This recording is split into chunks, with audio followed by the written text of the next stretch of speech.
Hello and welcome to the Apex Racing Academy Porsche Cup Championship live on Apex Racing TV and live on the iRacing Esports Network. My name is Sam Fitzpatrick. Alongside me is Dane Baird with Marco Barbanera in the camera room tonight. And we are here for round 2 of the championship. It is Imola, and it is a track, Dane, that these guys should be plenty used to already. We've had the last week in the official series round this track. The drivers will be plenty aware of the challenges of this course, but it is lovely to be back here a few weeks prior to, of course, Formula 1 returning here as well. Absolutely, and this is one of my favourite circuits, especially for this car and track combination. Even if you don't like Imola, such as maybe Jamie Fluke, I remember him telling me that he loves this car and track combination. It's a really good one. I've done this many times over the last year or so, and is definitely my favourite car and track combo. I can't wait to see what the drivers can provide us, hopefully with some good racing here today. Absolutely. Of course, we had a round last week. It was at Alton Park. We had the 2 races, and it was all very close. Lots of mistakes from the drivers, and hopefully we see less mistakes. I mean, Alton Park is such a tricky circuit. This one, similar in some characteristics, lots of grass. There's not too many runoffs around this track, and so we could see similar problems once again. We are currently in the qualifying session. The drivers have 10 minutes in which they can set 4 lap times. And at the moment, on top is this driver, Ivo Lauscher, who was ever so strong last time out at Alton Park as well. A couple of new drivers as well to the series this week. A few guys who weren't signed up last week who have been able to sign up this week. And some of them should be pretty capable. Nick Madsen in particular should be very good out on track. And there's a few others as well who could perhaps cause a surprise. Here is Madsen actually just going around the second of the Rebatzas, and he is a very quick driver in this car. He really does enjoy this car, spends most of his time in it, and he will approach the line. I expect this to be in the front 3 rows at least. In fact, it's only 11th place for Madsen. He needs to improve on that. The pro driver, you can see a couple of the amateurs displayed by the red stripe just ahead of him at the moment, as we see the full driver names. Lan ahead of Lauscher at the moment at the top of the standings. Oh, and there goes Carlson up into 3rd then, the Swede. But yeah, interesting that Madsen hasn't done too well. I believe he was up in 3rd after the 1 hour and 20-minute practice session that the drivers had before this 10-minute qualifying. They do get 4 laps in qualifying to complete. And yeah, you can see some of the drivers already setting their 3rd ones at the moment. But we still have a couple of laps for each driver left to go. So I expect that timing tower to be shaken up quite a bit by the end of it. Yeah, I think so. Unfortunately, our pole sitter from last time out, Logan Walker, isn't out on circuit tonight, so we'll be missing him. And of course, 2nd place on the grid last time out was Ivo Lauscher. So he's keeping up that form on the front row of the grid. He was about a 10th of a second off pole last time. He's about a 10th of a second off pole this time as well. And certainly is offering a good charge. Ferrari as well, having a much better qualifying. 6th place last time, up there in 3rd at the moment. Lauer now crosses the line in 9th. He was 3rd on the grid last time out, struggling to back that up. Adrianson's top of the amateur drivers. He's always been very good in qualifying as Adrianson's, particularly in the GT Championship. So really watch out for him in this session. Can Mark Jones challenge that number 1 spots in the amateur class? No, he can't, but Kev Copeland does move up into 13th place. The 45.382. Lewis Ward as well, actually, just moving up to 3rd place. He's new to the championship as well. A driver who was seen in the Sim Racers World GT Championship. Very consistent driver. And Carlson also moving ahead of Ferrari as well. So plenty of changes at the moment. Just the drivers seemingly extracting a little bit more of the cars as this session goes on, despite the fact that the track temperature is getting a couple of degrees hotter. Well, Lewis Ford, he's new to the series, but I've seen him in a couple of Porsche Cup. He's in the Porsche Sport Carrera Cup that I also drive, and he's exceptionally quick in that as well, fighting up near the top of the standings there. Also in the IVRA Club Sports Series, previously the Club Sports Series by DGFX. That's an endurance racing series. He does that with his team, and they do consistently well in this car as well. So he's definitely one to look out for, as you can see, up in third. Max Wolf continuing his streak of finishing outside the top 10 in qualifying then, Sam. Well, last time he qualified in 10th place.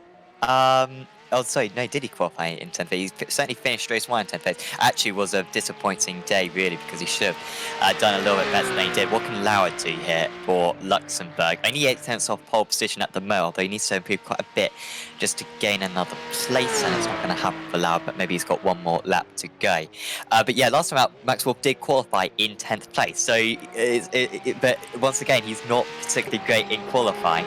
We did have a chat to him last week, though, via his webcam, and currently he's 12th on the grid. Madsen, there we go, top of the timing screen, 44.0. Well, he seemed to struggle with his first few laps, but eventually he got a clean one in, and he goes to the top of the standings. And despite missing the first round of the championship, Nick Madsen, you would not count him out of the title, saying that we do have a drop round in this race. Humphrey as well moves on to 8th place. Bob Humphrey, by the way, top of the drivers in the championship Virtual at the racing. moment. Interestingly, he qualified bottom of the pro drivers last week and ended up finishing on top of all of them. So if he's strong, if he's only half a second off pole position at the moment, he's going to be even stronger come the race, you'd expect. Yeah, well, if you remember back to last week at Alton Park, it was a very chaotic race, drivers making mistakes all over the place. Very tricky circuit that a lot of the drivers had never driven it before. Of course, it just became free in the latest iRacing build a few weeks ago. So everyone now has access to the circuit. It's a great little circuit in the UK. As qualifying has just finished then, Sam. Yeah, and the drivers will line up on the grid. We're going to have a standing, so it's quite a long run down to the first corner. And it could be quite nip and tuck when we get down into the chicane. Of course, a reverse grid later on as well. We'll take you through that once we get to it. But for the qualifying results for this one, Nick Madsen on top, 1/10 to the second clear of Salvatore Lahn, and then it's Lewis Ward, Ivo Lauscher, Stefan Lindenberg, Rickard Carlson, Roberto Furai, Bob Humphrey, Luke Maxwell, Angelo De Chillis, sorry. We went through this last week. I still can't get it. Felipe Laura. Jensen Adjinson starts in 12th place. Then it's Max Wolf, Jeffrey Arroyan, Kev Copeland, who's top of the amateur drivers in the championship currently. Then it's Daniel Mizzani, Aaron Smith, Mark Jones, Tim Perry, Kevin Kittelman, Daniel Payham, Pete Wadsworth, Daniel Parmalee, Paul Doman, Joseph Saul, Hans Blankart, Jack Reeve, Trevor Humphrey, Andy Taylor, Vince Harley, Cody McKnight, Patrick Sanchez, and John Tressida, rounding out the 33 car field. Similar size field to what we had last time, and Madsen just hanging on a little while until he takes his space. We've also got Vince Harley, Jack Reeve, and Aaron Smith still to get onto the grid. And once that timer ticks up to 2 minutes, that will be all the time that the drivers get. They can see the track conditions out there, 83 degrees Fahrenheit. That's just over 30 degrees Celsius, about 8 degrees Celsius, so plenty warm enough for these drivers. Madsen, the only driver not to get onto the grid, and he does need to get on with this one here, and he just about does. And will his winning margin be that small as well? He gets on the grid in time, and the 5 lights are going to come on for race 3 of the season in the Apex Racing Academy Porsche Cup Championship. And away we launch. Great start from 4th on the grid for Lauscher, who's immediately up in second place. They might even be trending into 1st position here. Madsen has to keep his car on the inside and actually retaliating back down the inside. That was a good move there from Salvatore Lahn. So it's a couple of the newbies on the front at the moment. Lauscher not quite being able to make that position stay. Good stop for Ferrari and Maxwell. In fact, everyone on the odd side of the grid, mainly down the field, benefit from that. Smith and Parmalee, though, with an incident further down the order. Are they going to get anyone else involved? That one, we've got a couple more drivers round. I think Blankart may have been involved in that one, Taylor perhaps, and also Mark Jones as well, having an issue. Jones just dropped it the same way that McKnight has just dropped it as well. Out of Villeneuve there, but it looks like Madsen has got quite a hefty lead up at the top now. The Lani and Lauscher busy battling behind. That's allowed them to extend that advantage at the top. Laubscher now going side by side with Ward. Ward's going to try and go around the outside. He just had to settle for fourth there, but yeah, Lindenberg dropping down the order as well, proving tricky for the drivers in cold tyres. Yeah, so we've already got Smith and McKnight going back to the pits. I think Royan and Lindenberg, and maybe one other, maybe to Chillis as well. He's lost 5 places from his side. I think all got involved in a incident midway round the lap. So once again, it's a chaotic start. But for Madsen, he held off the attack from Lauscher into turn 1. And Lauscher will be a little bit annoyed that he got caught sleeping. It was a difficult position for him to be on the outside into the chicane. Maybe he could have been a bit more aggressive. Wolf ahead of Humphrey, so championship leader down in 11th place, down 3 places from his start. Max Wolf with a fantastic start, up 3 places. In fact, that will all change once they move past these drivers who've towed back to the pits. See if Lauscher can actually launch an attack here. The Porsche hasn't got a particularly strong slipstream, but it is a big braking area car, so overtaking is possible. Very wide for the second place man, and we do have a change for second place once again, and that was an unforced error really from Lan, who I wait to see if he's got a slowdown or not. It seems to have got away with it and stays in the top 3. Lewis Ward had to slam on the brakes, so you saw him flashing his headlights as we rode on board with Lani there, and Lewis Ward really had to slam on his brakes. He does have a slowdown, he's serving it now, which is a bit of a weird place to serve it. I guess he's lost out on fewer positions maybe now. He also seemed a bit slow out of the corner as well, probably still trying to get those last tenths of a second. They always seem to take forever on slowdown penalties. But yeah, Lewis Ward really did well to keep it out of the rear of Lani there. He was flashing the headlights. He didn't like the move, trying the block from Lani out of Tamburello, but Ward up into P3 then. He's going to have his eyes set on the very, very bright indeed, positively sim racing car of Ivo Lauscher just ahead of him. Yeah, that'll be his next mission for Ward. He did start in 3rd place, but got done by Lauscher off the side. It was a brilliant start from Lauscher, by the way, on 4th on the grid. Just was got the best out of anyone, and you can really get an advantage on the line in these cars. You've got quite a lot of kind of skill in just controlling the wheel spin, especially when it's a high pressure moments like that. You've absolutely got to nail it, and that is what Lauscher managed to do. It's very in a good position. By the way, awful start for Bob Humphrey. He's down to 25th place now, so he got involved in another incident, got passed by Wolf, and then had an incident at turn 1. And so the championship leader looks as though he's going to lose his championship lead already. Quite a short reign it seems, but with Logan Walker also not here today, they might have some respite for now. Ferrari under all kinds of pressure right now from Rickard Karlsson, joined for Hell Racers, as he has a look down the inside, but Villeneuve very rarely see overtakes there, and he does stay behind, but now he's going to have a chance into the hairpin, and this might be quite simple. Again, it's maybe a forced error on that occasion for the 191, and Ferrari jumps down into 5th place. And is Lan going to be able to get past Maxwell as well? It's almost 2 by 2 going into the next corner. Ferrari's actually been able to repel against Karlsson, and will move back up into 4th place. Can Lan get Maxwell just behind them? It looks as though he has. He's back up into 2nd. Well, that battle between Ferrari and Karlsson heating up there. Ferrari managed to get back up the inside. Karlsson might have just overshot the corner just a little bit. Ferrari sent it back down the inside and got a much better exit, and that allowed him to move back up into 4th after the mistake through Villeneuve, but Karlsson still fairly close to him. We've got a massive train of cars now. Here's the Lapset racing car of Adriansons. Yeah, this is for the AM lead against Manzano from Brazil. And good to see so many nations being represented out there. A lot of Italians, which is nice for this Italian round of the championship. No Ferraris out there, but yeah, nice to see some Italian representation at least. Adrianson's 10 seconds behind the race leader. We can see he's only 1 second behind the next car, just losing out on that tow though, and that is giving Manzano a small opportunity at the move. Hasn't quite worked out for him. You can see a bunch of amateur drivers, very much a big divide. Humphrey, the one driver out of position. By the way, the reverse grid for race 2 is going to be 8 drivers today. It's anything between 8 and 16, and random number from 8 to 16. And after a 10 last time, that was small. 8 the very smallest that we can get. So at the moment, that's going to be Jones. on the lead, and Jones has another issue now. And he's done well there, waited for everyone to get by. He's going to have to get onto the grass. This car has 0 grip on the grass and maybe a negative grip on grass, as we've seen last week at Alton Park, where it's all grass runoff, but there is a little bit of tarmac runoff here and there at Imola. Of course, we saw the worst of that with that last lap last time out, which I did have a look back on when doing the protest. No penalties were given for that. Literally just one driver lost it by themselves.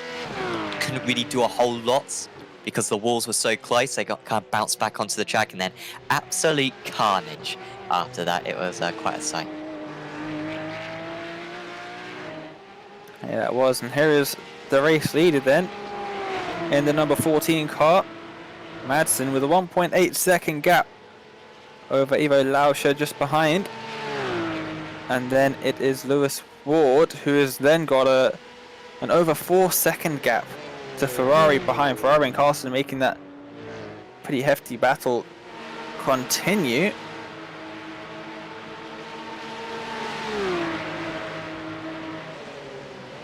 Is Payham going to be able to get past Perry?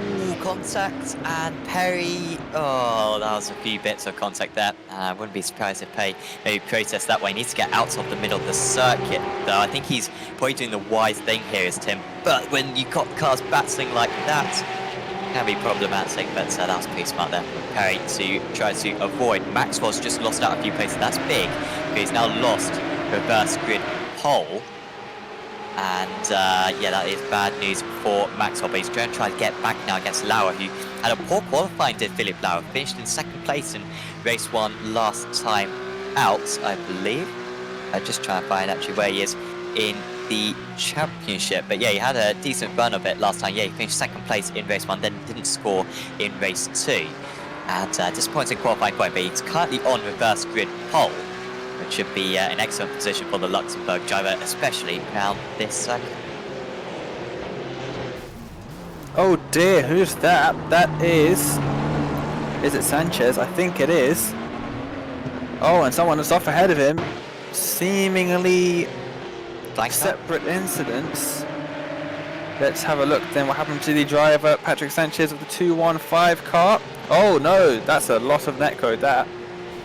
And then the separate incident was a 227 getting a bit wide on entry into Variante Acqua Minerali, and he just goes off.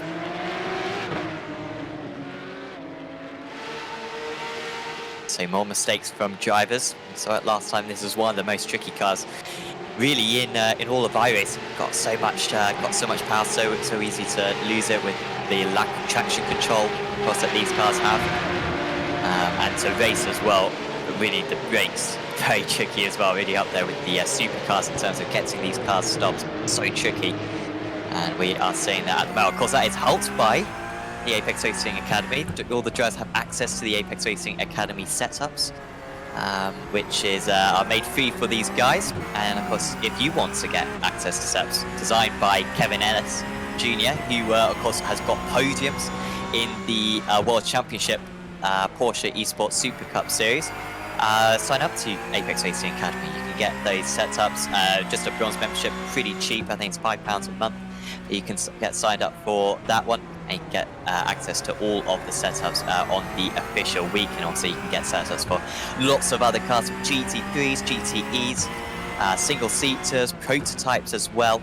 There's pretty much, I think over 30 cars available on the Apex Racing Academy, so certainly do get yourself signed up very soon. And of course, you can sign up for this series as well if you so wish, and you get free access then to all the Porsche Cup setups, so certainly do recommend it. Just seen on board of the car of the Brazilian Manzano, and we just saw just ahead of him Hutchinson's some major wheel spin.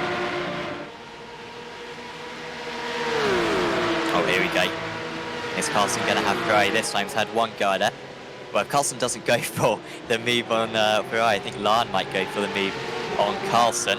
Lan, of course, who started on the front row of the grid, but got that slow down on lap 2. Hence why he's so far down, does look faster than these drivers. But then it's difficult to tell how fast Larson is because he's been held up behind Ferrari this entire race.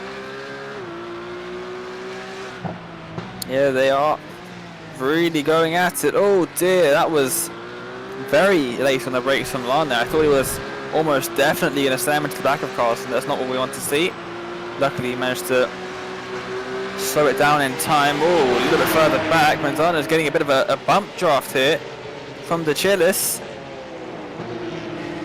Going side by side there. Oh, Adriansen's a little bit wide there. Almost going 3 wide. Big contact. Adriansen's on the grass. Is he going to get it slowed down in time? No, he's not. He's going to run wide. Luckily avoids everyone else. But there's Manzano up the inside of the Chillis. And now Copland wants to get involved. Well, Adriansen's kept that position somehow as Carlson's got ahead of Ferrari. How has Carlson done that one? It must have been a mistake from Ferrari to get past on that part of the track because that's not a traditional overtaking area. Ferrari's going to try to repel straight away into Rivazza, but just lifted out of it. Maybe feels like a better chance is going to be when they move on to the next lap. But that was incredible how Adriansen's managed to keep that, and of course Manzano in 11th to Chillis, the one who lost out, but when he goes 3 wide, going into Aquaminerale, never going to end up well. Though I don't think it was any one of their faults, to be fair. Here comes Ferrari there, trying to use some horses to prance along, and Carlson's opened the door there. And he's going to lose this position surely, although he actually carries a lot of speed on the outside. And Hell Racers driver thinking a few places ahead as we have contact between 5th and 2nd. Ferrari spins around, and that's going to move him outside the reverse grid places as well. Lan drops down as well, and that means Maxwell is up into 7th place. Max Wolf around the outside, as does Adriansen's on Manzano here. Beautiful move around the outside into Villeneuve. He's going to have the inside line now as well into the hairpin. And that should be his job done. No, it's not. He's run deep. Adriansen's going to come back. No, Manzano's going to come back, sorry. Oh, and this is some great racing that we're seeing here. Wolf just did basically a carbon copy of it just a few moments ago on Lauer.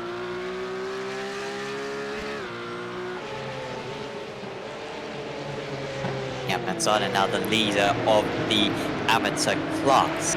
Manzano not with a great first round. In fact, he's 4th place in the championship at the moment, behind Saul, who has been very quiet, down in 17th place at the moment. Hungary's actually got back up to 16th. That's pretty good for Bob Hungary. But he will be outside the reverse grid places. Of course, top 8, remember, get reversed for the 30-minute second race. We're only 6 minutes away from the end of this first race, and of course both races as well, awarding the same amount of points. Judges have also got to be concerned about 16 incidents, and you get a drive-through penalty. So if you do see some drivers come into the pits at the end of the race, that could be wild, though the off-check's not too bad around this track. Adriansen's might be able to respond to. He's within 0.2 of a second, although just looking at the relative, not gaining too much. I think if anything, it's going to be closer, just ahead of them. Although no changes at the moment. Yeah, Adriansen's pretty close on the brakes, but not quite there. Still 2nd place out of the Alps. And also, I'd just like to make a point. This graphic that we currently got up on screen, not used in Formula 1 anymore, I believe. I was watching the race on Sunday, as I normally do, and they don't use the lap comparison charts anymore, and it's like the best way. Instead they use that silly strike zone strike zone thing, as nearly spinning round was Kev Copeland. He has lost that place to Chillis after gaining it a few laps ago, and changed that. But yeah, that's a very good graphic, and it's not used anymore. Well, that's certainly very interesting. Madsen extending his lead at the top with 5 minutes to go. However, Lewis Ward behind is catching Ivo Laubscher, so that could be interesting in a couple of laps time. It looks like we're going to have enough time for potentially 3 laps left of the race, unless I've royally messed up calculations. We'll have to see it. I think it's going to be pretty close. But yeah, only 6 and a bit tenths between Laubscher and Ward at the moment. Ward is now within drafting range. He will start to close up a little bit quicker. You can already see there he's pretty close. Laubscher is going to very soon have a set of mirrors filled with that Porsche 911 GT3 Cup car behind him. Jay Saul's just had an issue. He was in 17th place. He's dropped behind Jack Reeve now. There he is. The Ravaxas. I don't know why, but I do remember most of the corner names around this place. They're just good corner names. It's an awesome circuit. And this is what happened to Joseph Saul. That's a classic mistake in this car on track. If I had £1 for every single time I've done that, I would not need this job. And trust me, we're being paid a lot to do this as well, so that's a big statement. Four figures, people, when you include the pennies. Adjutant with Manzane. Sorry about that. Adjutant actually is batting with De Chillis, so Manzane's been able to pull away. Chester's just gone off the second as well. Chester up 14 places. But he's going to drop down now. There he is. Oops. And he, Joseph Saul, one of the drivers, he lets back pass. But Adjinson's just wants to hold on to as many places as possible. He does sometimes move down the order when it comes to the races. Is a very strong qualifier, but sometimes just struggles in the race. But 11th place would be a good haul of points for him. And of course, wherever these guys finish in this race, they'll start for race 2. So it's quite important whereabouts you end up. And the Belgian hanging on to that 11th. Yeah, absolutely. Grid position is definitely key in this car. It's not the easiest to overtake in, even with the pretty long back straight. Oh, who's this? This is Wolf defending from Lauer, who's just made a mistake, got on the curbs, and that's allowed Lani to get through. He's going to have Maxwell in 8th, who is just behind him. If I'm Maxwell right now, though, oh dear, look at this. This is the battle for second then. Now she's just ahead of Ward. Ward looks down the inside. It's not going to happen this time by. You can make a move there if you get a good exit out of the hairpin. But there is going to be one more lap for these guys. Ward right on the back, and oh, it's a mistake from Lau. She's going to get a slowdown as well, I think. And that allows Ward to get through up into second. Then Laubscher trying to hold it around the outside into the Variante Alta, and that's never gonna happen. But he's got a great exit now. Can he try and make a move in towards Ravaxas? He's going for it around the outside. Still side by side. Ward at the inside. Oh, almost a little bit of contact. Ward runs a little bit wide on exit as they come to start the white flag. Oh, he drops it. Well, that'll be a 1x, but he's still got like 10 seconds to Carlson, so he's all right. And he'll remain on the podium. Well, he'll be thankful of that one. Wolf still defending in 5th place. Driver who's got a promotion to the, well, I say a promotion, it's just a change really to the pro class from the amateur class. Such was his impressive performance last time out, and he's delivering again. But Lan, who has been on a comeback trail ever since that second lap, wants to get those couple of points extra, even though it would mean he'll start one place further down on the grid for race 2. Both track extending, both need to be careful. You also get 5 penalty points as well if you get 10 incidents. But I don't think they'll be entering these guys' minds. I think they'll just be thinking about the extra position as Lan has a big slide, and that's probably his chances of catching and passing Wolf pretty much done. It's going to be another good result for the Dutch driver. Yeah, he's doing pretty well in this series so far. Obviously he was in the AM class, as you said, Sam, and yeah, all the drivers were complaining. They were like, oh, he's too good to be in the AM class, so he was promoted up into the pro class, and he is definitely proving that he does belong there. But this man right here, Madsen, what a drive from him in race number 1. Yeah, he didn't take part last week, but this type of performance is going to put himself right back into the championship fray. He got pole position right at the end. He got on the grid right at the end, but there's been no doubts about this race when he takes race 3 of the season. Nick Madsen is your winner. Great drive for Lewis Ward to finish in second place again in his debut in the championship. Ivo Lauscher will hold on to third and score good points. Might be top of the championship after that one is Lauscher, with the drives ahead of him in the series, having a tricky race behind him. Carlson and Wolf hanging on to 5th place. Top of the amateur drives is going to be Manzano. Daniel Manzano up 6th place from his start. Awesome drive from him. Atkinson's holding off to Chillis. Also Copeland as well behind. Trying to go for a mover at the end is Lindenberg, who came into this race 4th place in the championship. I believe he's going to be a lot further down than that now. He at least wants to get the run on Trisida, or this is going to be ever so close between the Welsh driver and the Swedish driver. But the Welshman has a slightly shorter run to the line, and with the damage for that Team Vikings car, it will be Trisida who holds on to the place.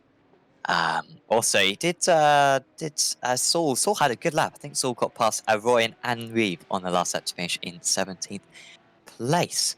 But that was much better, I think, than Alton Park. That one, we saw a few spins, a few mistakes, Dane, but on the most part, it seems like the drivers are getting used to this car, and hopefully we see the same competitive racing in race 2.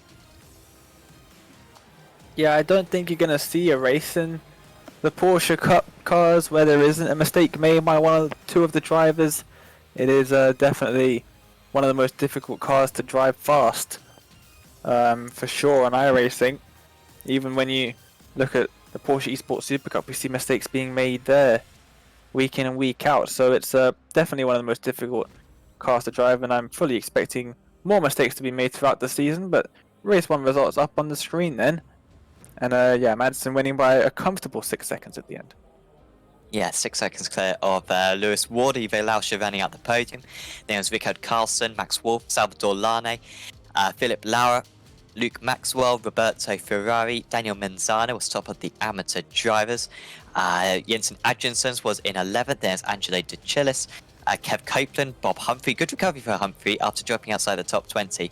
Then it was Daniel Payham, Pete Wadsworth, Joseph Saul, Jeffrey Arroyan, Jack Reeve, Tim Perry, John Trisida, Stellan Lindenberg, Mark Jones, Vince Harley, Kevin Kitzelman, Trevor Humphrey, Paul Doman, Hans Blankarts after a spin. Andy Taylor was the last driver on the lead lap. Daniel Parmalee, Aaron Smith, and Patrick Sanchez will all score points because they're only 1 lap down. Cody McKnight, unfortunately, will not score points. He was 12 laps down on the leader. So, big thanks to Virtual Racing School for sponsoring this broadcast, and we're just going to show you a little video from David Williams, who is one of the coaches over at Virtual Racing School, and he's going to tell you all about what VRS can offer. So we'll show you that clip, and we'll be back with you very soon on Apex Racing TV. See you then. Virtual Racing School was developed to provide support to the next generation of sim racers. No matter if you're a rookie or veteran or what car or track you'll be racing, our goal is to provide training every step of the way.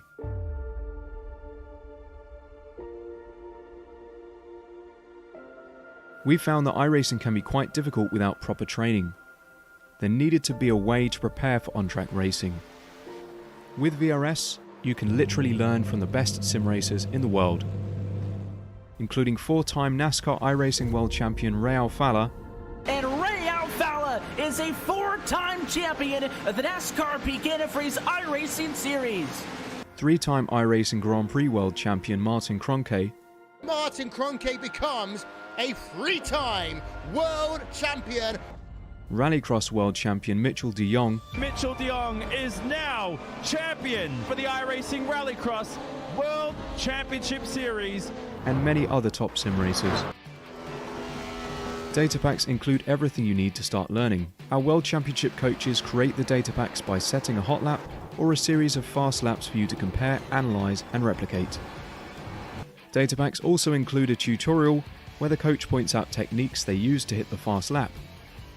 This gives you access to the latest driving techniques and setups before you even hit the track. Sign up for a free account and download the VRS telemetry logger. With this application running seamlessly in the background, your laps automatically start syncing to the VRS website. From there, you can analyze and compare 2 laps of your choice, whether it's your data, the coaches, or your teammates. VRS will automatically target improvement opportunities so you can get up to speed even faster. VRS also makes it easy for you to request and schedule one-on-one or group coaching sessions. These sessions can range from 30 to 90 minutes, and you can select the car, track, and setup combination of your choice. Visit virtualracingschool.com today to sign up and get started.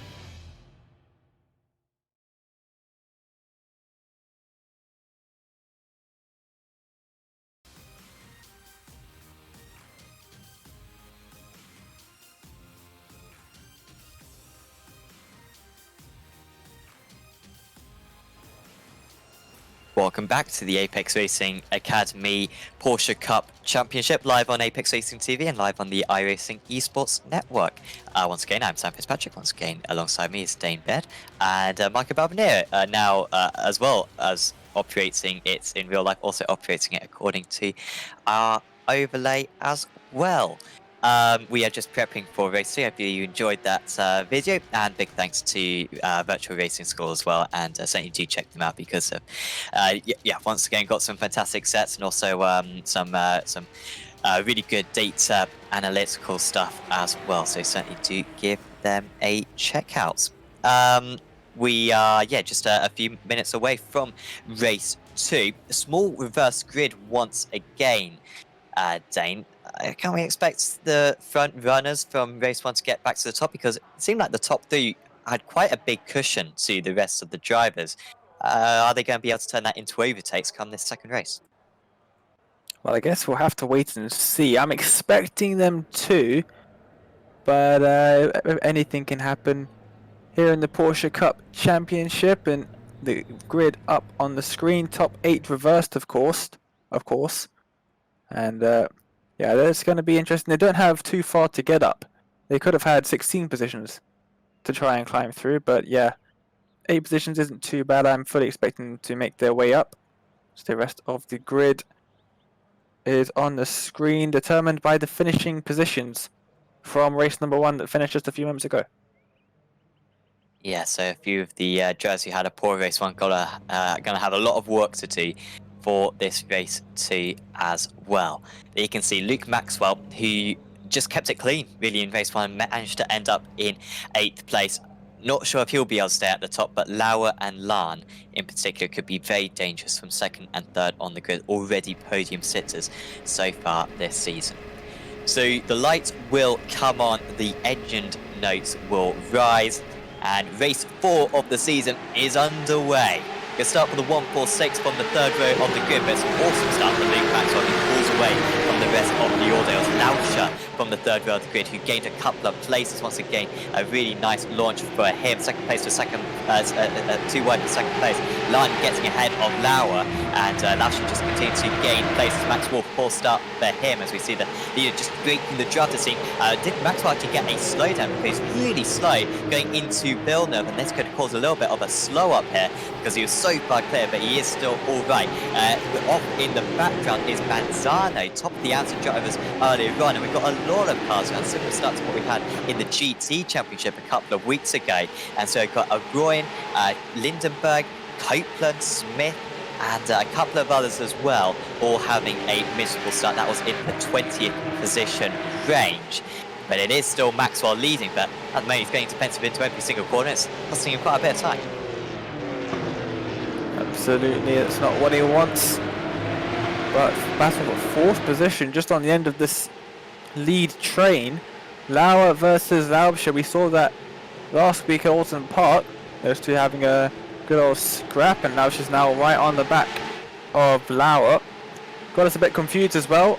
We were just looking at the first 3 letters of each of the drivers' surnames. And it's the same, LAU. Got us a bit confused. We've got the full names up this week. Oh dear, and Maxwell's run wide.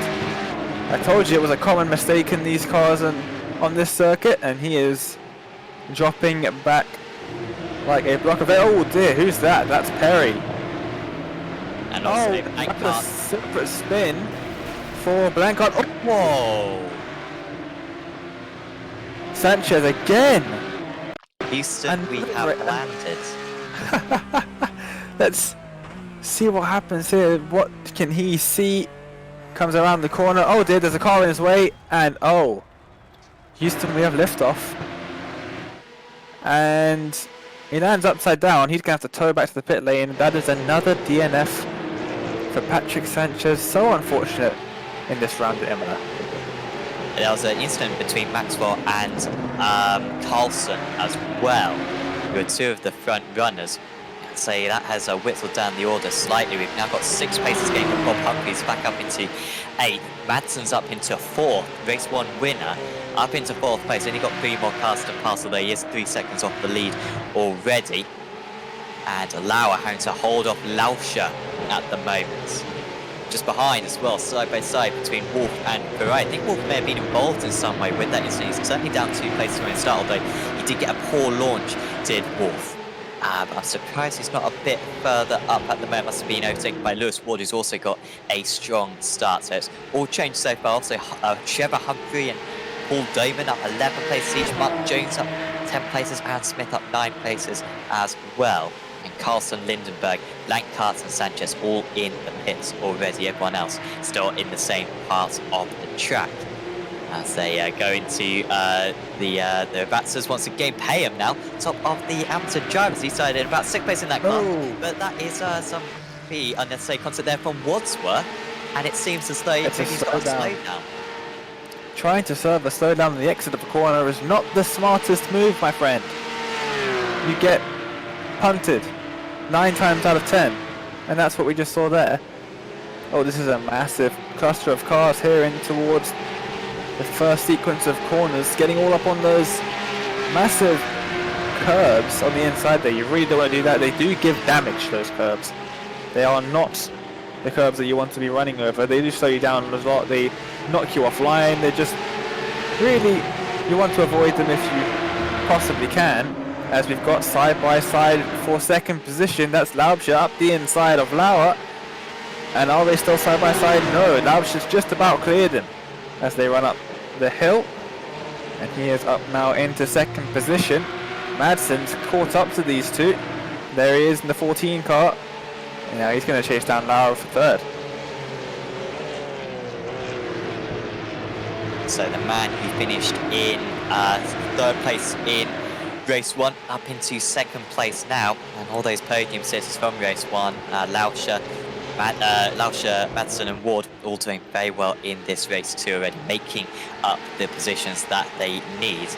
And yeah, honestly, despite the fact that Madsen didn't take part last time out, if you can get a couple of podiums, that would put him right back into play. Humphrey as well doing well in 8th place, did lead the championship going into this round. It would be Lauscher though leading the championship after 2 rounds of this 6th round championship. We end at Interlagos in a few weeks' time. We've also got Okayama, Montreal and Spa for that really nice calendar that we've got this season.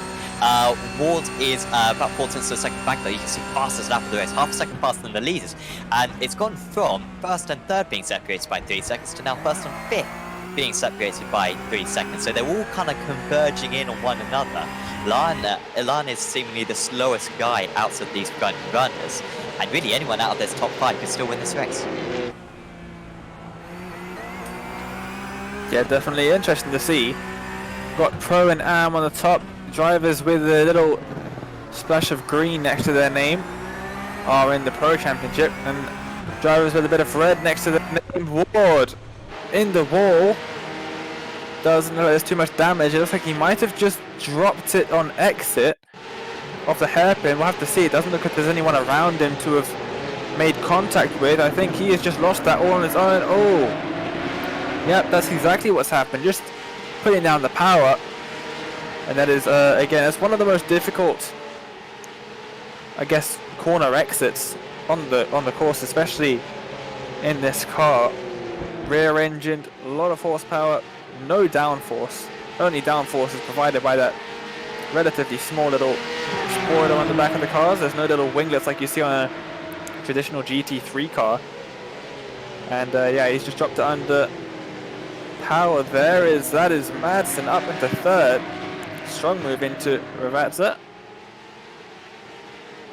Now taking some unusual lines in Ravazza. He was sort of kind of one way then the other, and unfortunately Andy Taylor has retired from the race. It has been a tricky start to the season for Taylor, who I'm sure will be doing some fantastic shots. Certainly do check out the ApexRacingLeague.com website after the race, and you can see some of Andy's work. It's pretty awesome. He's done some great shots already of this series and also many other series as well. At Groove Media on socials as well for Mr. Andy Taylor for iRacing photos. He is also does them photos for the Apex Racing team for the website and social medias. He's helped us out a lot here at Apex Racing UK. Who is that? That is Humphrey. Bob Humphrey in 8th now after what looks like a bit of a minor incident into Villeneuve. Let's see. Oh, he was just unsettled a little bit. He's done well to keep that out of the wall, to be honest. Loses one position. Not the end of the world for him. He can try and catch that back up as Mark Jones dropping down the order. What has happened to the British driver of the number 277 car? Let's see what's happened to him then. Also into Villeneuve. Massive group of cars behind him. Oh dear, he's got his braking all wrong. And there is no escaping the barrier there. Bang. Unusual to see Bob Humphrey make a mistake. I mean, both him and Lewis Ward, top drivers, who have made mistakes. Manzano coming back now. We might even have a... Well, he's actually got 5 seconds to catch up to Adrian, so I thought that's what might be reviewed, but I had to just hold up. But he was battling with Trevor Humphrey. He had an awesome start, Trevor Humphrey, just starting to drop down the order a bit more. He's actually got Tim Perry. I wonder if we get images on that. I realise that it's a tight battle before face, but that Humphrey-Perry-Copeland battle is so close further down the order, and also Jeffrey Arroyan as well. All mega close to one another. Here they are, because well, this could either be some fantastic racing, or it could end in tears for all of them. Here comes the 2-2-3 down the inside. Oh, it's tears. It is tears, and he needs to try to get that car stopped.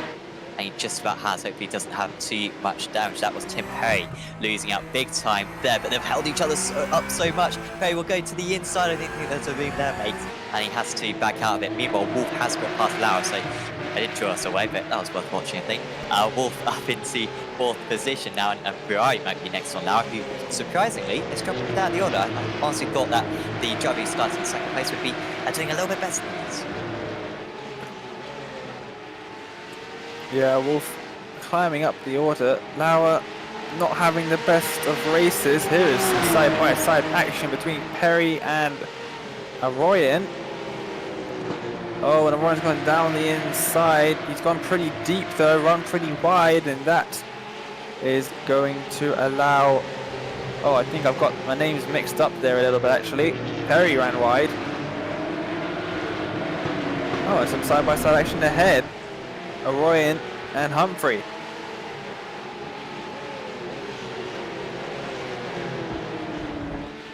Yeah, no, Arroyan now moving past Humphrey. I've just seen, by the way, I didn't realise this, but on the esports network, we've only got 120 live viewers, so thank you for watching. I don't know why so many of you are here. I know maybe the YouTube algorithm has helped us out or something, but so we haven't had this many viewers on the esports network for quite a while, a few months I must say, so thanks for tuning in. Hopefully you're enjoying the action. Of course, do give a subscribe to the iRacing esports network, because there's loads of other action coming up. Of course, lots, especially from us guys at Apex Racing TV. We've got the ARL TC Championship coming up tomorrow, of course, similar time to this. So certainly do tune in for that one of the most competitive championships on iRacing. And also do give a like to this stream as well if you've been enjoying it. Ferrari, yeah, straight onto the back of the Luxembourg driver, and he's just trying to get past, but around this battle, it's very tricky. Humphreys dropping down the order again. Down to 23rd now. I wonder Yeah, what's that was, happened. yeah, Trevor. Different Humphrey. Still dropping down the order. As he is still dropping down. He's still losing time at a very large rate. Down in 23rd.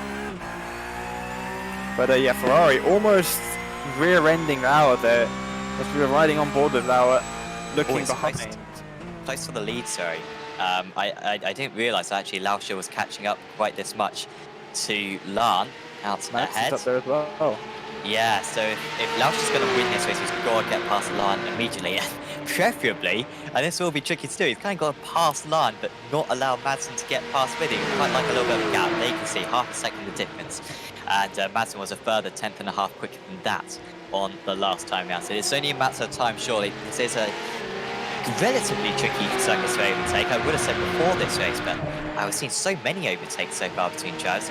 It looks as though it's quite possible, at least in this car. Madsen, is he going to be able to catch his rival unaware? Can he get a double race victory? A little bit of opposite lock through Villeneuve, and Lauscher's got to be very cautious here. Because if he can get ahead of Lahn, then I think he'd have a chance holding off Madsen all the way to the finish, even at this stage with 17 minutes of the race to go. If anything, Madsen's the one who's looking more likely to overtake. Lauscher getting the slipstream from the race leader and staying close, 4/10 of a second. Separates the top two. Wolf is another 4 seconds behind these guys. Wolf is closing in as well. Little bit by little bit. Into the outer chicane, very into outer they go.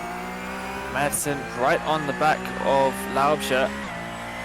He is getting a double draft effectively. He's close enough to the race leader to be gaining from both cars in front of him. 2 drafts is always better than 1. As he's going to come around final corner now, gets a little bit loose on exit. As we're now looking from the leader's car back to Lauscher in second place and Madsen just behind him. Is anyone going to be close enough to make a move into turn number 1? We'll have to see.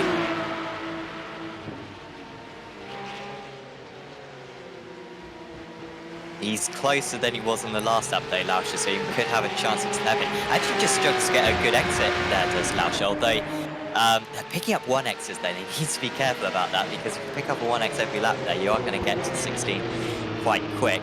Lauscher with a decent run through Villeneuve. It's not quite there. Can Madsen go for the dive? He does go for the dive. This could be the effective move for the lead, and he wedges his car up the inside there. And it is Nick Madsen who moves into second place. Was that a legitimate move? I'm not 100% sure. Trying to return the favour now is the Swiss driver, and it's going to lose them a bit of time, although they will have plenty of time to catch back up to Lahn later on. And that was a good move from Madsen. He almost telegraphed that one, to be honest. It was one of the best overtaking opportunities on the track. But he made it stick. A little bit of contact, but I don't think Lauscher's going to have too much to argue there. Well, I'm not sure, only 3/10 separating them. If he can stay close enough, he actually looked like he was going to look for a move into the chicane. If there's any corner on the circuit that is not an overtaking opportunity, that chicane is it. So Lauscher, not too sure what he was thinking there. Gap is now about half a second between each of the drivers in our top 3, which I don't think is going to be close enough to make a move into turn 1. We'll have to see though. I think Madsen's just got an absolutely amazing exit off of the final corner. He might be able to challenge for the lead into turn 1. Yeah, well, Lahn going defensive here. They're actually going onto a bit of back market traffic as well. Will Lahn get to the inside, or will he just allow Madsen to have the move? He is going to go defensive. Madsen around the outside. This is risky. You're putting a lot of faith in your rival in this circumstance. Madsen positioning his car absolutely perfectly there. But look at Lauscher once again back on the scene. And he will be tormenting the Danish driver for as long as he can. Madsen couldn't get past into Villeneuve despite having a much better exit from the first chicane. Will he go for his hairpin move again? In fact, look at the 146. He's back down the inside, and that is brilliant moving there from Lauscher. Madsen had to turn out of it, and this is getting a little bit personal about now between the two of them, because Lauscher was felt hard done by on the previous lap. Madsen now feels hard done by, and Madsen coming back once again. It's alongside between the two of them. Side for Lauscher, he holds on to it, and Madsen retains that second place. But yeah, Lauscher, that was from a mile back there, Dane, but he didn't care because that's what Madsen did to him on the last lap. Yeah, absolutely. He wanted the position back. Unfortunately, Madsen got a pretty decent exit and was able to take him back. He did ever so well to keep that car under control out of that corner where he just almost lost the car. It was really touch and go. Oh dear. Lauer's been involved in an incident, and that is the Chiller's just behind.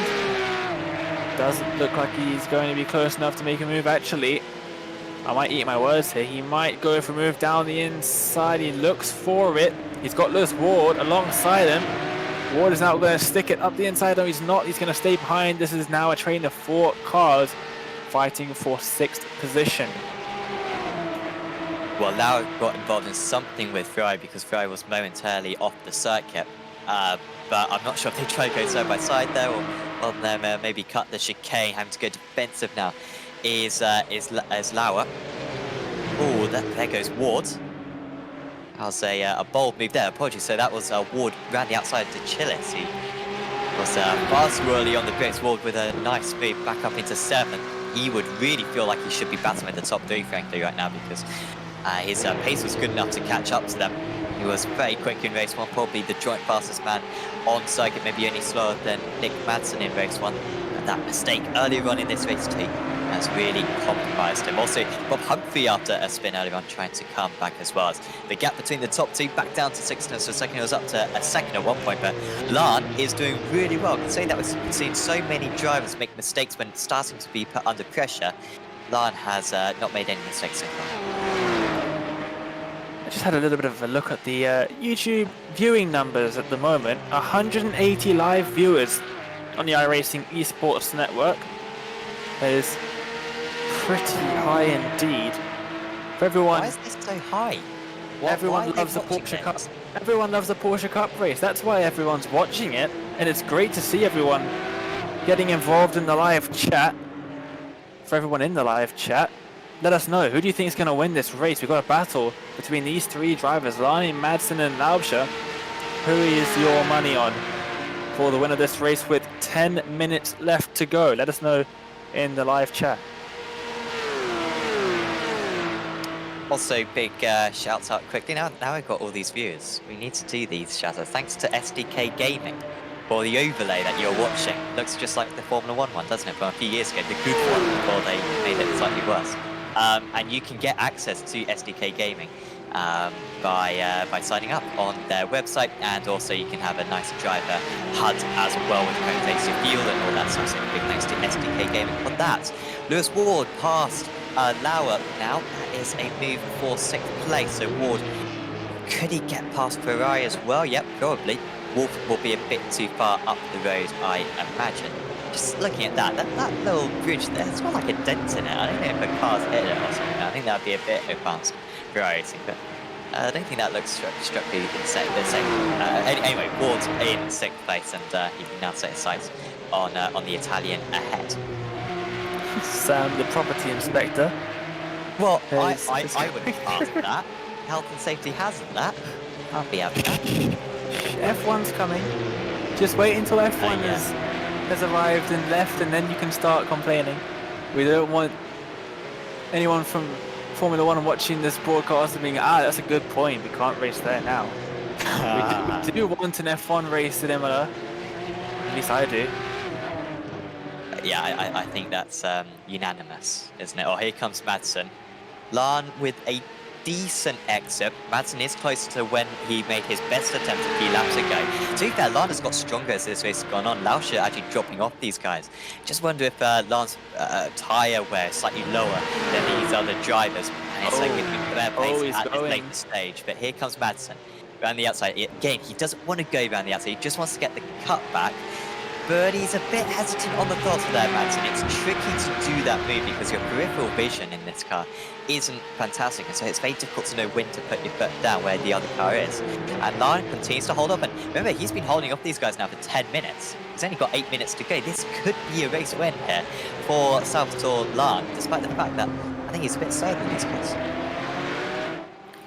We've got one person in the live chat rooting for Madsen. I think his money might be on the right bet at this stage.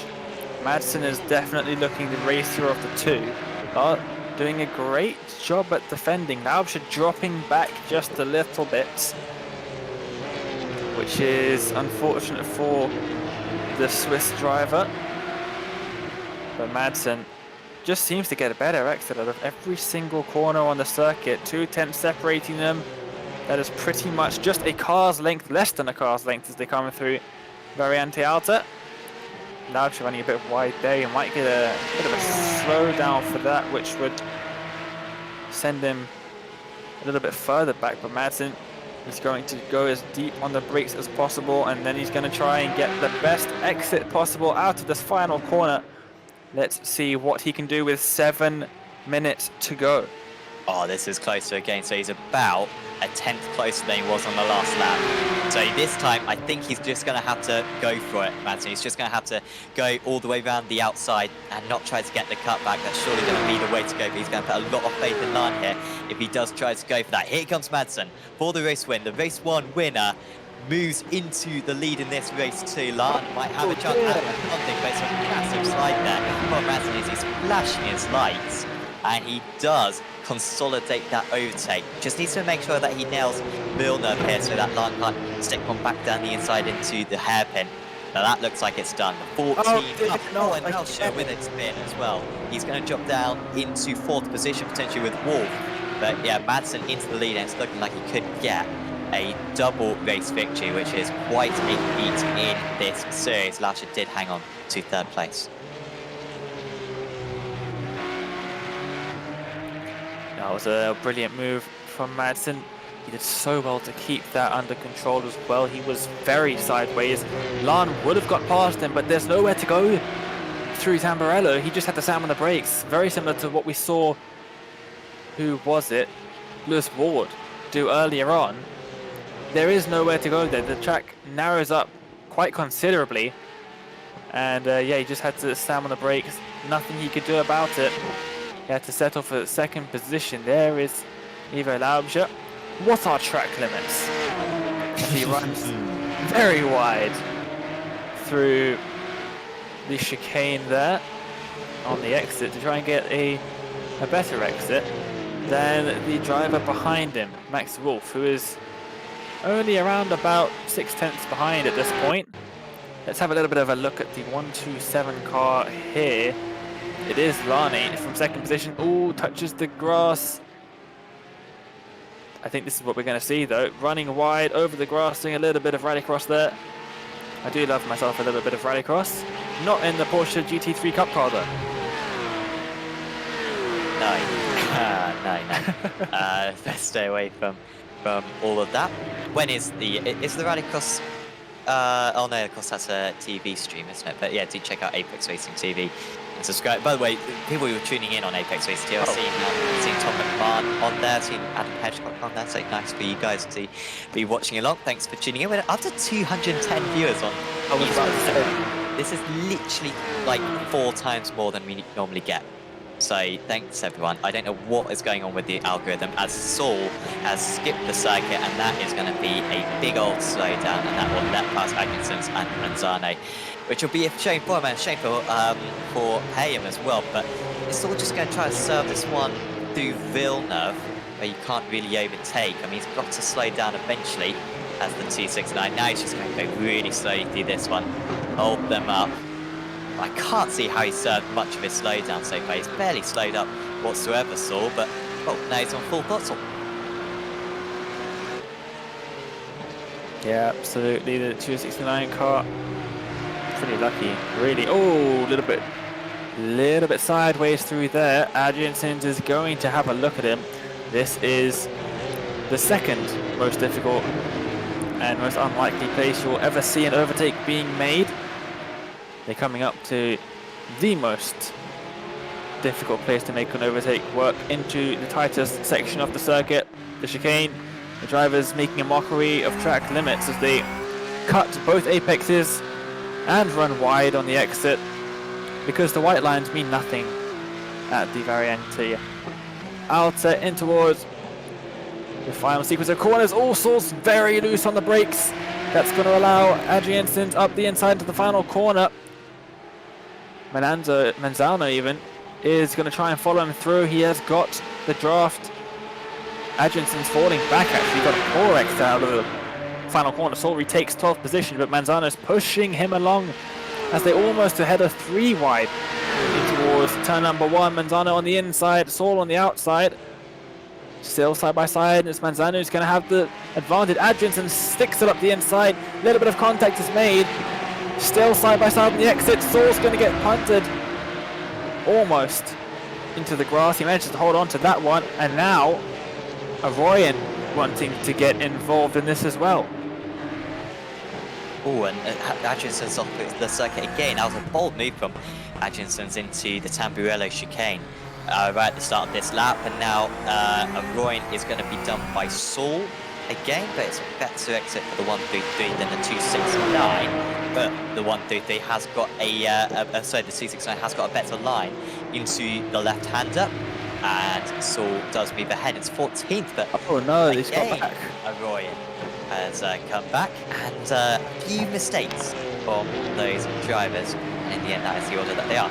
By the way, Lan continuing to set some brilliant lap times. He's just lost a bit on that last time round because Madsen's put in one of his best laps of the race.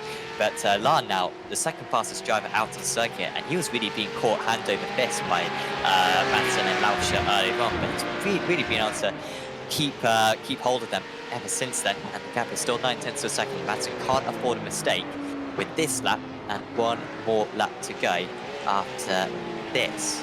Remember that 16 instant limit. I would not be surprised if we see a driver into the pits on the penultimate lap to serve a penalty for that one. Line just runs a little bit wide. Loses about quarter of a second. Couple of the drivers nearing that limit. I won't spoil it. I'm not sure if our track limits are totally accurate though. I think our track limits are different to the iRacing ones. As we have our own system, which is a bit more reliable than the iRacing one, but the iRacing one fluctuates, so it doesn't make a whole lot of sense a lot of the time. I wonder what they'll do actually when F1 come here in the Variante Alta. I guess they're just going to put a massive curve on the outside here rather than the zero curve that they got at the moment. Or just let them run wide. Or that. Oh dear! Oh, here comes Lan then for the race lead. Oh, between the two of them, and Lan heads off the track. Can he get back onto circuit? Madsen's looking for him here, though. And this could be an open door for Lauscher. Where is Lauscher? He's right with them. Here comes Lauscher into second place. Will that Madsen saw it. Madsen saw it. Is he going to let him pass? Down. I think he's going to let both of them pass. Wolf couldn't quite get past Lan.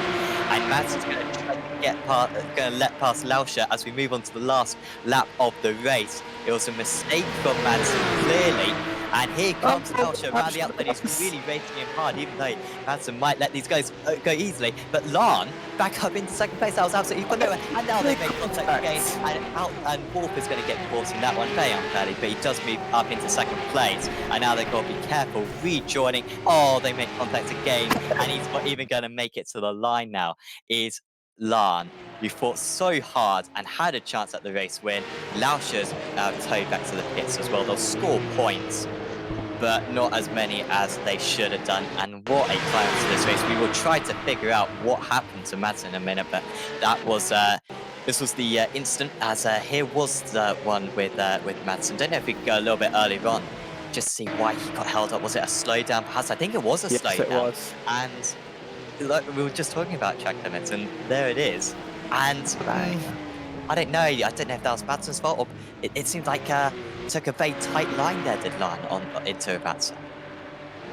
Yeah, just hit the defensive line. I don't think he really expected Madsen to lunge it up the inside, but as he comes through that chicane for the final time. Just 2 corners left for him to go. And it was looking like it could have been a comfortable race for him. Just had to get past Lani for the longest time. He really did make a mountain out of it. As he comes across the final couple of corners. And there is the checkered flag for him. Nick Madsen, on his debut in the series, gets the double.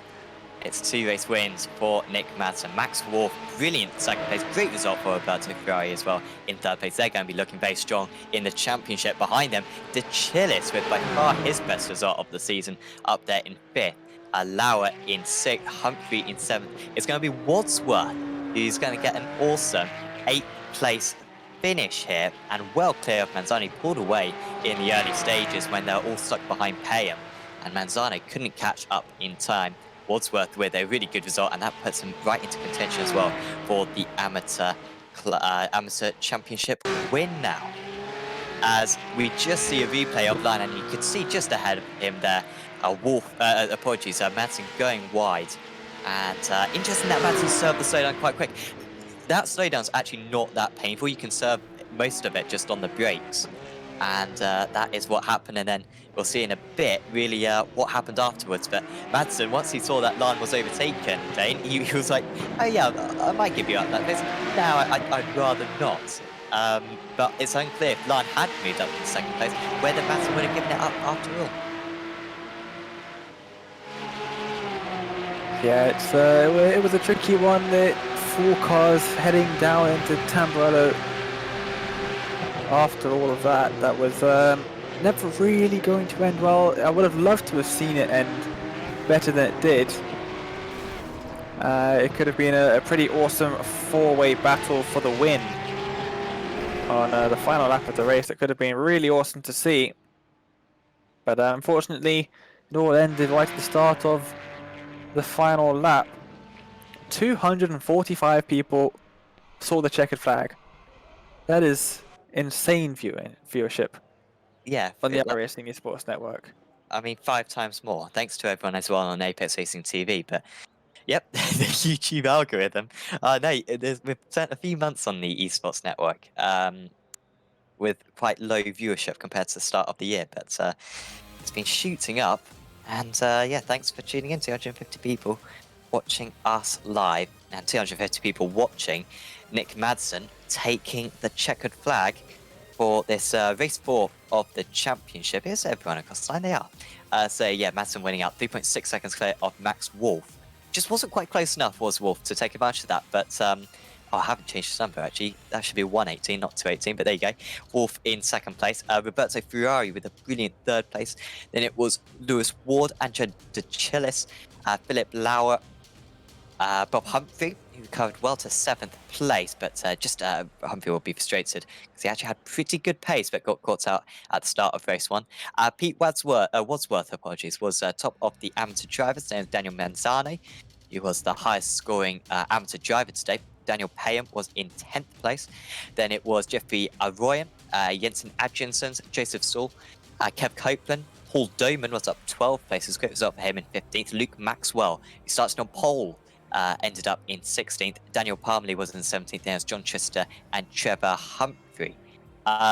Then 1 lap down was Jack Reeve, Salvatore Lane. Apologies, Lan. Don't pronounce the. I did French GCSE, I should know that. Got a D. Ivo Lauscher in 22nd place.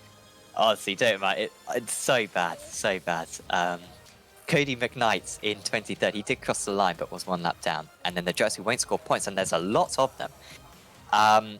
Vince Harley, Tim Perry, Aaron Smith, Rickard Carlson, Kevin Kittelman, Mark Jones, Andy Taylor, Hans Blankart, Stellan Lindenberg, and Patrick Sanchez.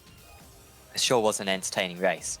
And we're going to get an interview with a few of our drivers, nice and quick. And first up, we're going to have a chat with our double race winner tonight, Nick Madsen. Congratulations, Nick, on your debut for this series. First up, qualifying. You left it a while, and then that last lap, all of a sudden, to the top of the timing screens. That was pretty on edge, though. Yeah, thanks, Sam. Yeah, I had a few off tracks the first few laps, and I knew I had to concentrate on the very last lap in the qualifier. So yeah, was just enough to get the pole position. So I'm quite happy with that. And then race 1 just looked pretty simple from our view. I mean, how was it in the car? It was really great.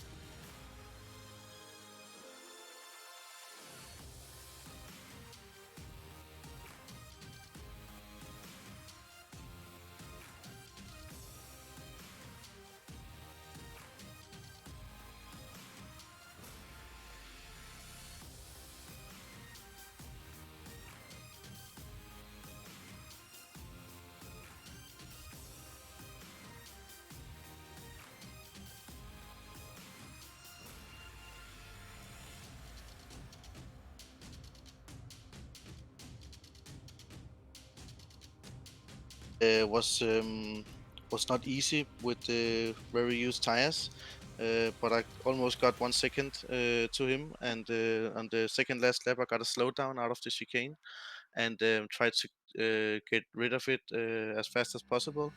And then going into the second last corner, I tried to keep him on the outside, and I'm actually looking at the replay right now, and I could see from his point of view that he was losing his rear, squeezed me a little bit, and I had nothing to do.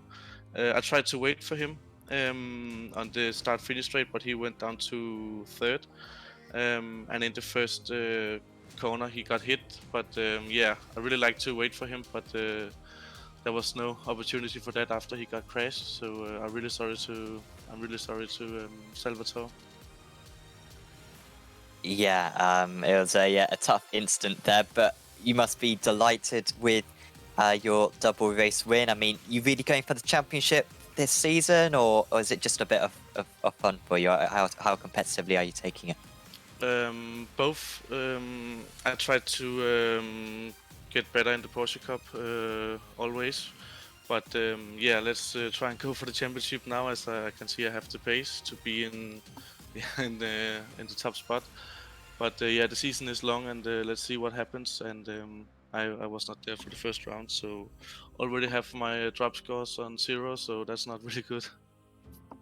Well, best of luck for that championship challenge, Nick. Is there anyone you'd like to give a shout out to? Yeah, to you guys. Always a great time in Apex Racing. I had a few really bad seasons in GT3 and got banned for a season. And yeah, I'm really happy to be back to show what I can do in British racing also. Awesome. Well, thanks for having a chat with us, Nick. And yeah, best of luck for next week. Thank you, mate.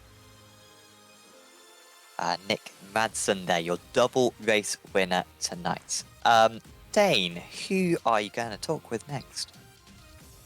Well, before I talk to the next driver, I'd like to apologize if anyone lost audio during that interview. I believe the producer Marco Barbanera had a little bit of an issue with the sound. He may or may not have headbutted something and knocked his headphone plug out of his PC, which messed around with his settings for the live stream. So apologies if anyone did lose audio during that interview. But let's see. Up next, I think we have to get in Mr. Max Wolf. He did an absolutely fantastic job in that second race, and he was rewarded at the end of it with a second place. Max, welcome to the interview room once again. Thank you. Well, second place for you. I don't think you expected to have that in the at the start of the penultimate lap then, but it was sort of handed to you on a platter. Yeah, it was just amazing. Like halfway through the race, I realized like I can't catch up to the guys in front. The guys behind are at the same pace, so I'm pretty safe here. Just managed position 4, and I would be really happy with it because I haven't gotten like that good of a result in a long time. And then on the last lap, I just went into the last 2 corners and I saw 2 cars, and I was like, nah, that can't be. And then went on the straight. It got 4 wide. It got really hectic. And then I saw 2 cars spin in front of me, and I was like, let's just go past them and see what we can salvage. And it turned out to be a P2, and I was just screaming when I crossed the line. It must have been pretty scary for you heading into turn 1 on that final lap though, with Evo and who was it, Lan, just in front of you making contact. It was. I was expecting there to be contact, so I backed off a little bit. But when the contact happened, they just spun like right in front of me, and I was like, well, I can just slow down, or just bash my way through. So I just planted the throttle, gave them a little loft at both of them, and just like the Moses effect, opened up the sea and just went.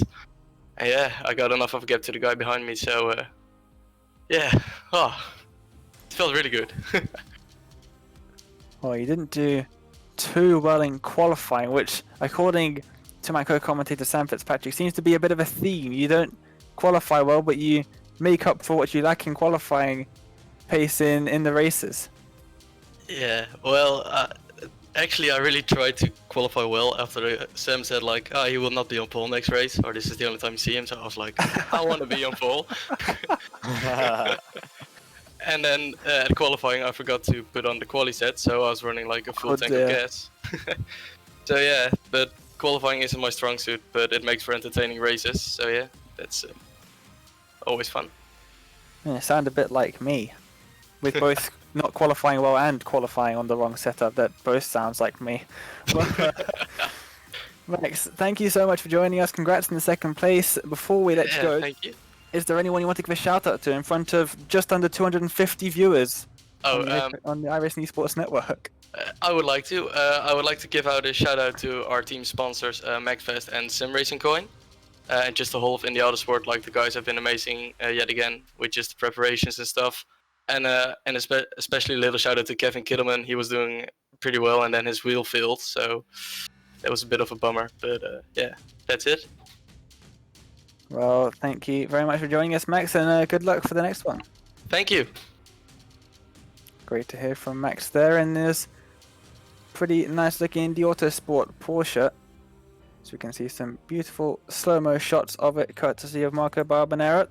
Sam, I believe we've got time for potentially one more driver for an interview. Yes. We will talk next with... well, actually... just jumped in. We've managed to sort this out. So we managed to get Pete Wadsworth in with us now.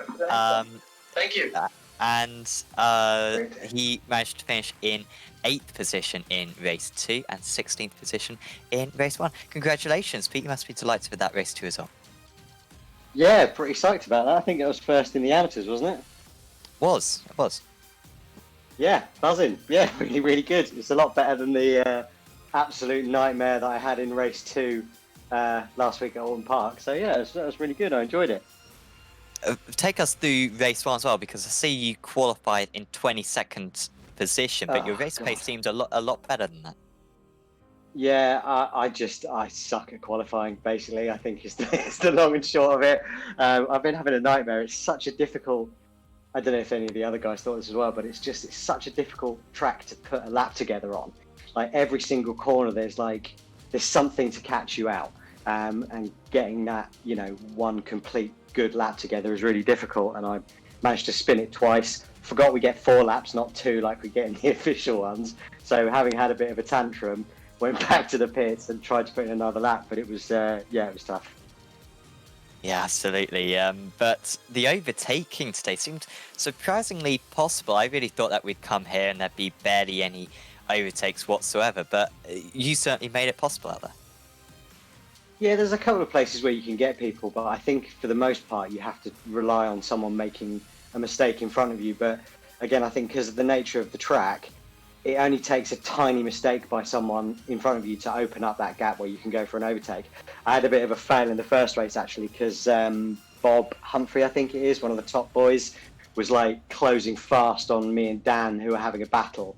And I thought, there's no point in trying to keep this guy behind me. He's going to get past me anyway. I'll let him past, hope that Dan tries to have a fight with him, and then I can pounce on him. But I hit the curb in turn 1 and screwed up. But yeah, there's a couple of places where you can get people. It's just it's all very on edge here.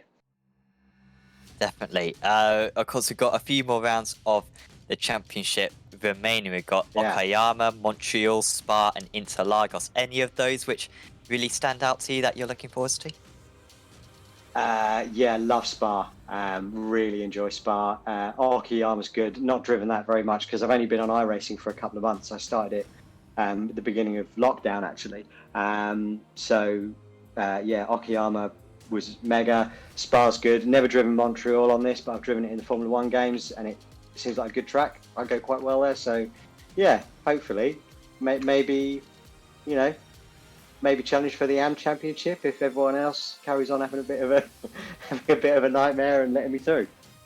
Well, it's certainly looking good for you at the moment, Pete. So it'll be interesting to see where you are in the standings after this round. Congratulations on that really good P8. Is there anyone you'd like to give a shout out to?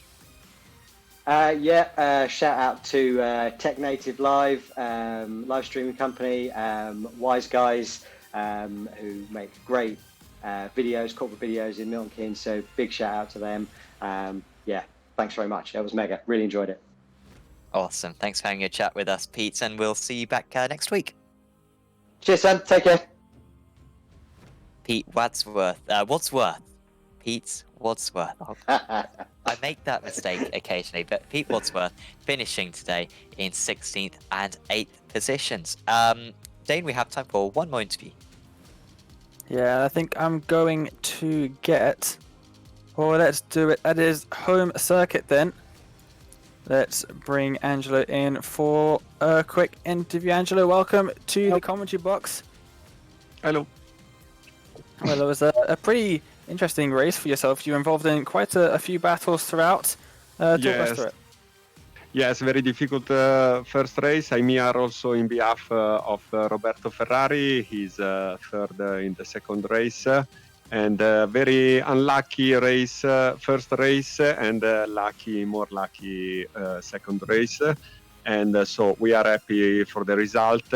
Not too much for the first race, and because we were involved in many accidents, but it was fun and very nice racing.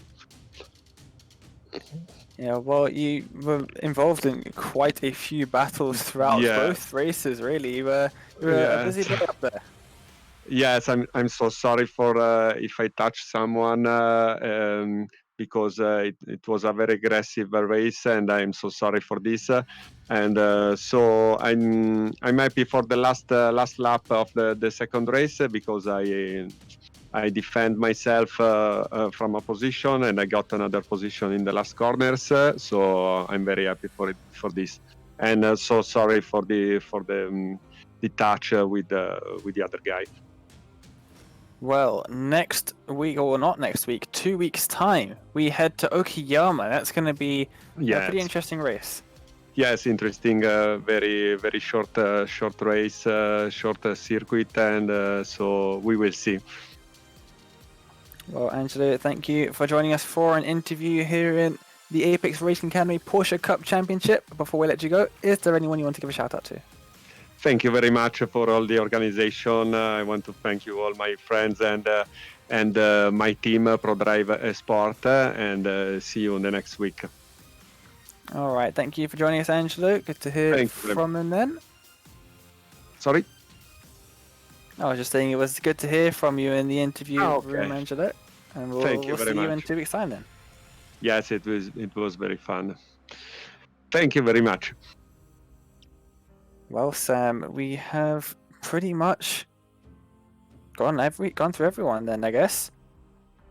Yes, some fantastic racing out here tonight at Imola, and of course, we'll be back with you in a couple of weeks' time at Okayama. I mean, there's quite a few circuits on this calendar, particularly the first 4 meetings. I mean, Alton Park, Imola, Okayama, Montreal. Obviously, Montreal and Imola do host F1 races, but they're still kind of quite tight, twisty circuits. What can we expect from Okayama, you think? Dane, are we going to see many more incidents, or is that going to be a slightly more comfortable comfortable circuit for the drivers to get used to? Well, I think everyone knows Okayama, especially since it's one of the circuits that is included in the base package in iRacing. Every single iRacing member starts off with it. You don't have to buy it. It's used in the Rookie Mazda series, so at some point in every single iRacer's career, they would have raced at Okayama at least once. It is a track that is pretty well suited to these cars, I would say. It's a very fun little circuit in Japan, and I also want to point out, looking at the calendar now, with Okayama, Montreal, Spa, and Interlagos left, every single circuit on the calendar has hosted a Formula One race before, I believe. You're right. I think that is a good point on that one. Yeah. Many of them not current, but say some absolute classics on that one. Yep. You're totally right. You are. Well, has Alton Park hosted one? It's hosted 2 non-championship rounds, I believe. Aha. Okay. Well, we'll let that one count then. Absolutely. No. Yeah. Thanks to everyone for tuning in. Still 250 viewers. I mean, I don't know why you're here, frankly, but clearly, YouTubers, posted this up, and you thought, yeah, I'll watch that. Hopefully, you enjoyed it. And if you have enjoyed it, then don't rely on the YouTube algorithm to deliver it for you next time. Go get subscribed to the iRacing Esports Network, because there's loads more series coming up, particularly from us guys at Apex Racing TV. We do the best ones, objectively. Tomorrow, we've got the Apex Racing League Touring Car Championship. That'll be a similar time tomorrow. That's got some fantastic drivers engaged in the middle parts of the championship in that series. And then there's also the Apex Racing League GT Championship as well on Sunday that will be broadcasting, and a bunch others as well. So just keep tuned in on that one, and also check out Apex Racing TV as well. Subscribe to that channel. Leave a like on the video if you've enjoyed it, and also check out our social media as well. Apex Racing TV at Twitter and Instagram and Facebook as well. Check out all of our platforms. We've got a little bit of extra content on there, some quick race rundowns, and certainly do check that one out. And also check out the Apex Racing League site as well. Check out all the series that we've got running, and also any race reports as well. So some fantastic images as well being delivered on that. So check out apexracingleague.com to sign up for this series or any of the other championships that we are hosting. But for now, from me, from Dane, and from Marco, we are going to say goodbye. It's a double for Nick Madsen. Can he keep it up in 2 weeks' time at Okayama? We will see you then in the Apex Racing Academy Porsche Cup Championship. Goodbye for now.